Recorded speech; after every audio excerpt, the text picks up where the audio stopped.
Canada's recent decision to impose a steep 100% tariff on electric vehicles manufactured in China has drawn significant attention in the automotive world, and Tesla, one of the most prominent EV makers globally, was already lobbying Ottawa before the announcement was made.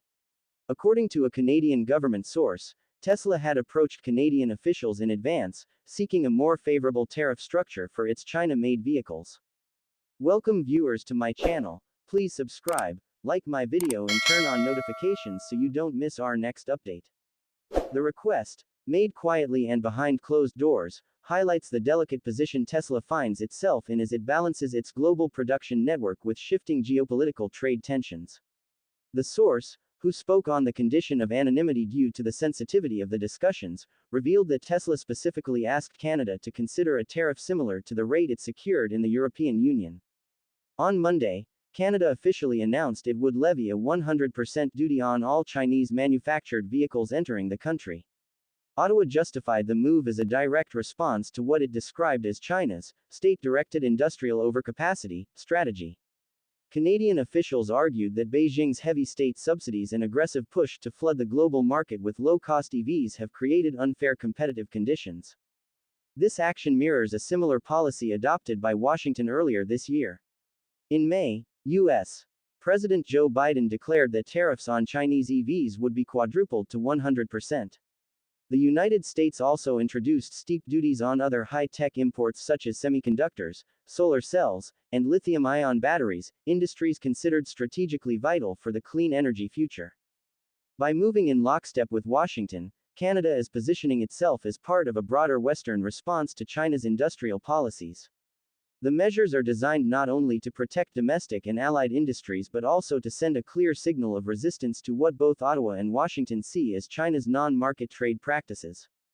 Tesla, however, finds itself in a unique situation. While headquartered in the United States, the company has heavily invested in China. Its gigafactory in Shanghai is one of its largest production hubs, serving as a major export base for Model 3 sedans and Model Y crossovers. Although Tesla does not officially disclose the scale of its exports from Shanghai to Canada, Vehicle Identification Number (VIN) tracking has confirmed that both Model 3 and Model Y units manufactured in China are indeed shipped to Canadian buyers. In Europe, Tesla successfully negotiated preferential treatment. When the European Union introduced tariffs earlier this summer, Tesla received a comparatively modest 9% tariff on its China-made cars, far lower than the 36.3% tariff imposed on other Chinese EV brands. Brussels justified the distinction by pointing out that Tesla did not benefit from Chinese subsidies in the same way as domestic brands did. Tesla had hoped Ottawa might follow a similar path, carving out an exemption or lower duty for its vehicles. But Canadian officials chose to align more closely with the U.S. approach, which assesses tariffs not just on direct subsidy levels but also considers wider issues such as overproduction, labor standards, and environmental impacts. Silence after the decision. The Canadian government source noted that Tesla has not reached out to Ottawa since the tariffs were officially announced.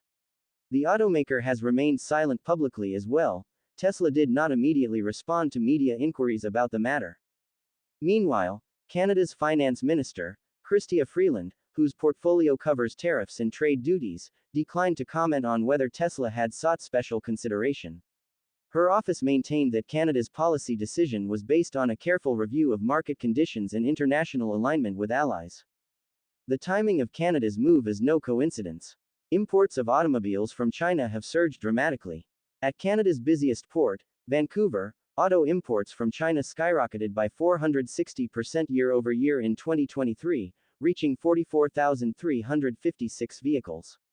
This surge coincided with Tesla's decision to begin shipping cars from its Shanghai Gigafactory to Canadian customers. While Tesla dominates much of the narrative, it is not the only automaker affected by the new tariffs. Other automakers feeling the impact. Swedish carmaker Volvo Cars, which is owned by China's Geely, confirmed that it too is evaluating the potential impact of the Canadian tariffs. The company currently imports several models into Canada from its Chinese plants, including the EX30, XC60, and a limited number of S90 sedans. However, Volvo did not provide specific sales figures. Polestar, the electric vehicle company spun off from Volvo and also partially owned by Geely, is in a similar position. Its Polestar 2 EV is manufactured in China and shipped directly to Canada. The company said it was reviewing the consequences of Ottawa's decision and how it might affect both pricing and availability in the Canadian market. The Canadian move is part of a growing pattern of protectionist trade measures aimed at counterbalancing China's dominance in the electric vehicle supply chain. Beijing has poured billions into subsidizing its EV industry, which has helped Chinese brands like BYD, NIO, and XPeng rise rapidly on the global stage. These companies can now produce EVs at lower costs than most Western rivals, raising concerns that they could flood markets abroad, destabilize domestic industries, and capture critical market share. Tesla's lobbying effort in Canada underscores the fine line it must walk as a global automaker. On one hand, it benefits from China's manufacturing capacity and lower costs. On the other, it risks being caught in the crossfire of intensifying geopolitical trade disputes. For Canadian consumers, the tariffs may lead to higher prices for imported EVs and potentially reduce the range of available models. Automakers reliant on Chinese production lines will need to consider whether to absorb the tariff costs, pass them on to buyers, or reconfigure their supply chains to minimize exposure. In the US, implementation of the new tariffs has been delayed until September, and there are still discussions about whether some duties could be adjusted or softened. This leaves open the possibility of future negotiations or partial exemptions, though Canada's stance suggests Ottawa is taking a firm line. As for Tesla, it remains unclear whether the company will renew its efforts to secure a lower tariff rate in Canada or simply adapt by recalibrating shipments and pricing strategies. The silence following the Canadian announcement may indicate that Tesla is waiting to see how the global trade landscape evolves before making its next move. In early September 2025, Canada stunned the global auto industry when it announced it would impose a 100% tariff on all electric vehicles, EVs, manufactured in China. The decision, which Ottawa framed as a direct response to Beijing's state-driven industrial overcapacity, immediately sent shockwaves through automakers, consumers, and policymakers alike. While Canada is not the first to take such a dramatic step, the United States introduced a similar measure in May. The Northern Neighbors alignment underscores how deeply the global EV sector has been entangled in geopolitical trade disputes.